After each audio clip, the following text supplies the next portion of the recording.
আজ দুপুরে কি রান্না হয়েছে সেটাই আপনাদের সাথে একটু শেয়ার করব। তো এখানে আমি দুপুরে খাবার খেতে বসে গিয়েছি। তো এটা আমি ভাজি করেছি। দেশে যে ছোট, ছোট উচ্ছেগুলো হয় সেই উচ্ছেগুলো ভাজি করেছি আলু দিয়ে। আর এটা হচ্ছে ঘন ডাল, এটা হচ্ছে মানে আলু দিয়ে ডিম দিয়ে রান্না করেছি। তো এটাই হচ্ছে আমার দুপুরের খাবার। তো এর আগে কিন্তু আমি শেয়ার করেছিলাম লতি দিয়ে চিংড়ি মাছ দিয়ে বা লতি রান্না করেছিলাম ডাল দিয়ে। এই খাবারগুলো আবার এই দেশীয় ছোট, ছোট যে উচ্ছেগুলো এগুলো আমার বাবার কাছে না অনেক পছন্দের খাবার ছিল। আমার বাবা এই খাবারগুলো খেতে অনেক পছন্দ করত। তো আমি মনে হয় খাবারের শখটা আমার বাবার থেকেই পেয়েছি। এই খাবারগুলো আমার কাছে খেতে অনেক বেশি ভালো লাগে।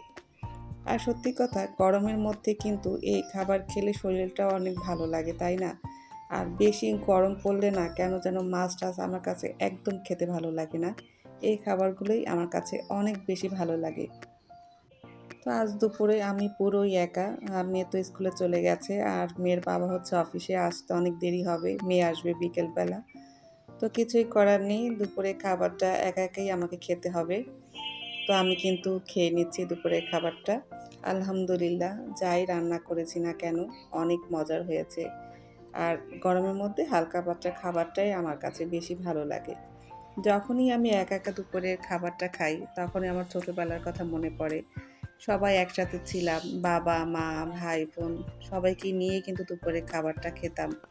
তারপর যখন বিয়ে হয়ে গেল, শ্বশুরবাড়িতে এসে মানে সবাই ছিল শ্বশুরবাড়িতে। শ্বশুর, শাশুড়ি সবাই ছিল। সবার সাথে একসাথে খাবার মজাটাই কিন্তু অন্যরকম ছিল। এখন সবকিছুই অন্যরকম হয়ে গেছে।